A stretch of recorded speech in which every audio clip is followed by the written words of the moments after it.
آج اسلام آباد کی پوری صورتحال دیکھتے ہوئے 2018 کا مجھے اس وقت کے وزیر اعظم کا وہ اسٹیٹمنٹ یاد آ رہا ہے جس میں انہوں نے کہا تھا کہ ریاست سے نہ ٹکرائیں، یہ ووٹ بینک بڑھانے کے لیے جو کچھ احتجاج ہو رہا ہے یا دھرنا ہو رہا ہے، اگر ریاست سے ٹکرانے کی کوشش کی گئی تو پھر ریاست اس بات کا جواب دے گی۔ اور آج وہی سچویشن ہے۔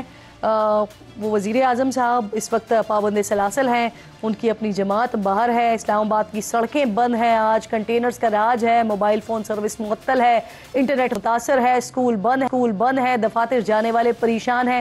شکریہ عمران خان اور شکریہ وزیر اعظم بھی۔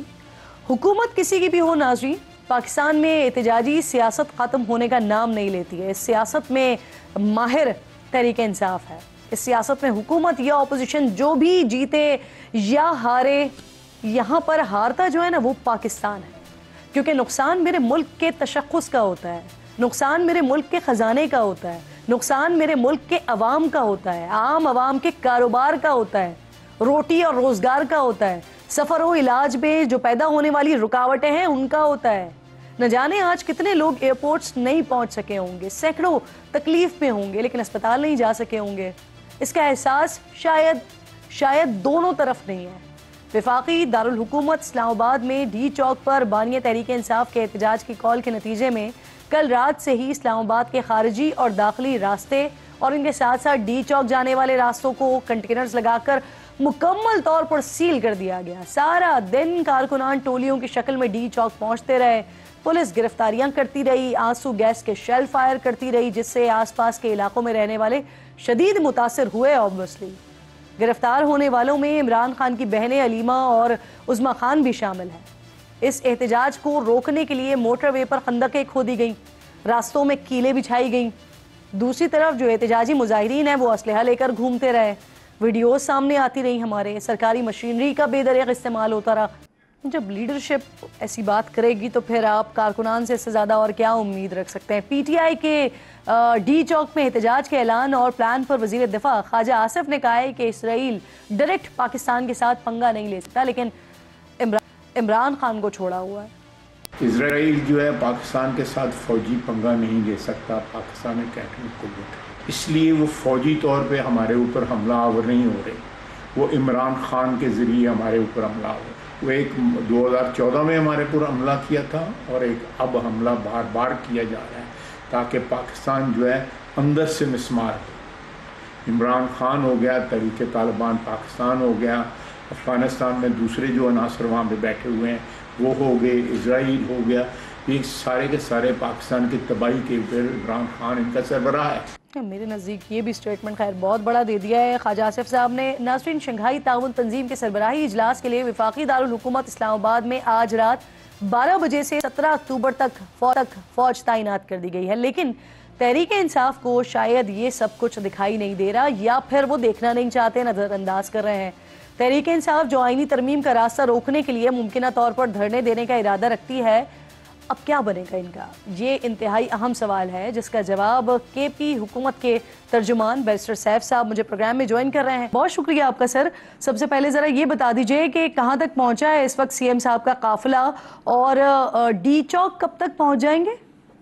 بزدل پنجاب کی حکومت ہے اور وفاقی حکومت خوف کا یہ عالم ہے کہ پورے موٹر وے کو ایسا بند کیا ہوا ہے، اور خوف کا یہ حال ہے کہ موٹر وے جو کروڑوں اربوں روپے کی لاگت سے قوم کے پیسوں سے موٹر وے بنائی گئی ہے، اس میں بڑی بڑی دراڑیں اور خندقیں جو ہیں وہ کھودی گئی ہیں ایکسکیویٹر کے ذریعے۔ تو یہ ان بزدلوں کا حال ہے، لیکن بہرحال علی امین صاحب خود بذات خود وہاں موجود ہیں اور ہمارے ہزاروں کارکن وہاں موجود ہیں۔ انشاءاللہ ان کی تمام رکاوٹیں توڑتے ہوئے اسلام آباد پہنچیں گے، اور میں تو یہی کہوں گا کہ اسلام آباد ہم پہنچے یا نہ پہنچے، ہمارا احتجاج جو ہے وہ کامیاب ہو چکا ہے۔ اس کی بنیادی وجہ یہ ہے کہ جو خوف کا عالم ہے ان حکومت کے نمائندوں پر، تو وہ یہ ثابت کر رہا ہے کہ ہم جو پیغام ان تک پہنچانا چاہتے تھے وہ پہنچ چکا ہے۔ ایسے فصیلیں جو ہیں وہ کنٹینروں کی بنائی گئی ہیں، اور موٹر وے پر جو ہے وہ نوکیلی جو وہ ٹائر برسٹ کرنے والی کیلیں ہوتی ہیں وہ پھینکی گئی ہیں، وہ 3-4 کلومیٹر تک تو وہ کیلیں ہی کیلیں سارے موٹر وے پر پڑی ہوئی ہیں۔ تو اب ایسے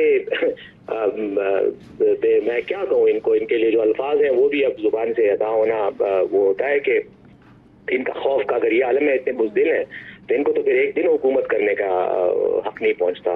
حکمران کو اور عوام کے رہنما کو تو بہادر ہونا چاہیے. اتنے بزدلوں کو جیلی بددیانت طریقے سے الیکشن کمیشن نے ہمارے سر پہ بٹھایا ہوا ہے. سیف صاحب ویسے کئی سارے صحافی، آپ یقیناً ایکس دیکھ رہے ہوں گے، کئی سارے صحافی یہ دعویٰ کر رہے ہیں، یہ بتا رہے ہیں کہ آج بھی علی امین صاحب نہیں پہنچیں گے، اور ابھی بھی 10 بجے کے بعد کا وقت ہو گیا ہے، لیکن اسلام آباد کے قریبی ریڈیس میں تو کہیں علی امین صاحب یا ان کا قافلہ دکھائی نہیں دے رہا ہے. بہرحال صبح سے جو منظر ہم دیکھ رہے ہیں تو کے پی کے سے تو ہمیں پھر بھی ایک قافلہ رواں دواں نظر آ رہا ہے، لیکن سر پنجاب سے کچھ نہیں دکھائی دے رہا. تو کہاں ہے پی ٹی آئی کی پنجاب کی قیادت سر؟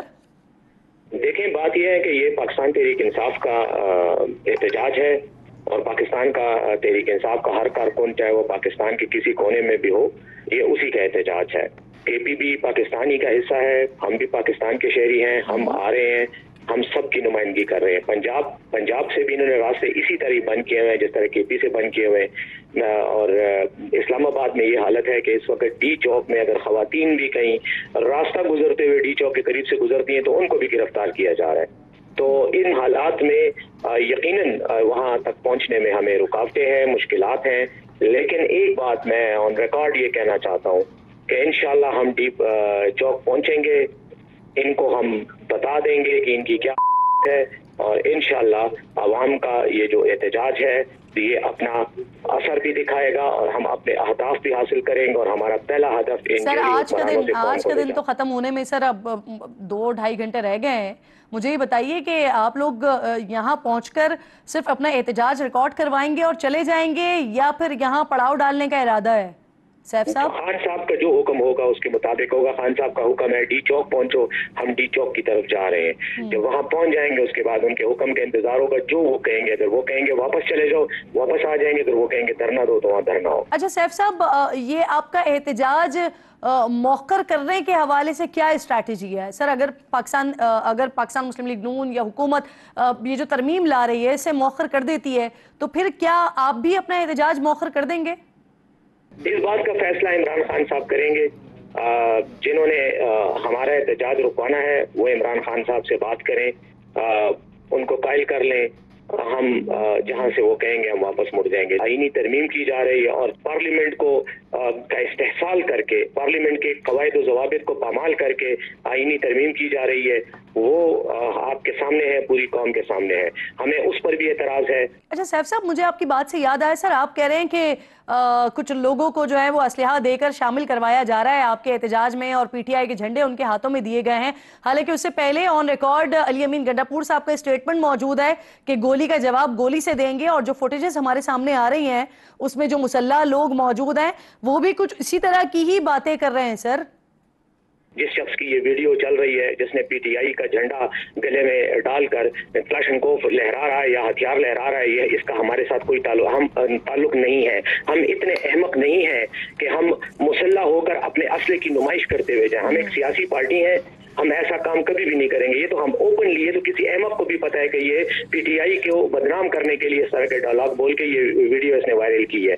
دوسری بات یہ ہے کہ اس کو آپ نادرا سے اس کے فوٹو کا ریکارڈ نکال کے دکھائیں، اس کی تصویر، آپ کو پتہ چل جائے گا یہ کون ہے. یہ پی ٹی آئی کا کارکن ہو ہی نہیں سکتا جو یہ ڈائلاگ بول رہا ہے. اور دوسری بات یہ ہے کہ اسلام، میرا اللہ، ہمارا مذہب، ہماری تہذیب ہمیں اس بات کا حق دیتی ہے کہ ہم اپنے دفاع میں کوئی بھی اقدام کریں. اگر ہم پر گولی چلائی جائے گی تو ہم گولی کا جواب پھر دیں گے، لیکن اگر گولی نہیں چلائی جائے گی اور ہمیں پرامن طریقے سے آنے دیا جائے گا تو ہم پرامن طریقے سے آئیں گے. لیکن مجھے لگ یہ رہا ہے کہ محسن نقوی صاحب نے کسی کی ہدایات پر عمل کرتے ہوئے، ایک جیلی وزیر اعظم کی ہدایات پر عمل کرتے ہوئے راستے روکے ہیں، اور اس کا موڈ ہے کہ وہ کسی طرح کی قانون کو ہاتھ میں لینے کی کوشش کرے، وائلنس استعمال کرے. میں اسے یہی کہوں گا کہ ایسا نہ کرو. ایسے کرنے کا انجام کسی کے حق میں بھی بہتر نہیں ہوگا. عقل اور ہوش کے ناخن لو، پرامن طریقے سے ہمیں آنے دو. ہمارا یہ آئینی حق ہے، ہمارے حق کو طاقت کے ذریعے سے نہ روکو. اچھا سیف صاحب، ایک اور سچویشن سر یہ ہے کہ اس وقت انٹرنیشنل گیسٹ پاکستان میں موجود ہیں. آگے او آئی سی سمٹ بھی ہونے جا رہی ہے پاکستان میں. جے شنکر کے حوالے سے بھی بات ہوئی، وہ بھی پاکستان آ رہے ہیں، بھارتی وزیر خارجہ.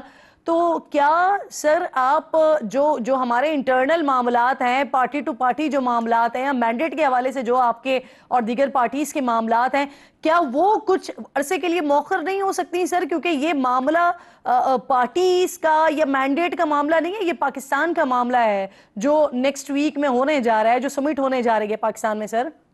جے شنکر اس کو بہت اچھی طرح پتا ہے کہ ان کی انٹیلیجنس بڑی تیز ہے، ان کو پتا ہے کہ یہاں پر پی ٹی آئی کا احتجاج ہو رہا ہے، اس کے باوجود بھی اگر وہ آ رہا ہے تو ہم احتجاجی مظاہرین اس کو ویلکم کرتے ہیں، وہ آئے، ہم اس کے زندہ باد کے نعرے بھی لگا دیں گے اس کو ویلکم کرنے کے لیے، وہ ضرور پاکستان آئے۔ ہمارے احتجاج سے کسی کو بھی خوف اور ڈر نہیں ہونا چاہیے، ہمارا پرامن احتجاج ہے۔ اور جہاں تک مولانا صاحب کی آفر کا تعلق ہے، میں بالکل بسط شکریہ ان کا احترام کرتے ہوئے یہ بات ضرور کہوں گا کہ اگر ایس سی او کا اجلاس اتنا اہم ہے تو ضرور کریں، ہم سمجھتے ہیں کہ اہم ہے کہ آئینی ترمیم مؤخر کر دیں، ایس سی او کا اجلاس ہونے دیں، اس کے بعد ہم جانیں اور آئینی ترمیم جانیں، اس وقت تک نہ کریں، ہم کوئی مسئلہ نہیں پیدا ہونے دیں گے، لیکن ہمارے احتجاج سے کسی کو کوئی خدشہ نہیں ہونا چاہیے۔ ہم تمام غیر ملکی مہمانوں کو بشمول بھارتی جے شنکر کو، وزیر خارجہ کو، وہ کرتے ہیں، ویلکم کرتے ہیں پاکستان میں۔ بہت شکریہ آپ کا بیرسٹر سیف صاحب، پروگرام موجود تھے۔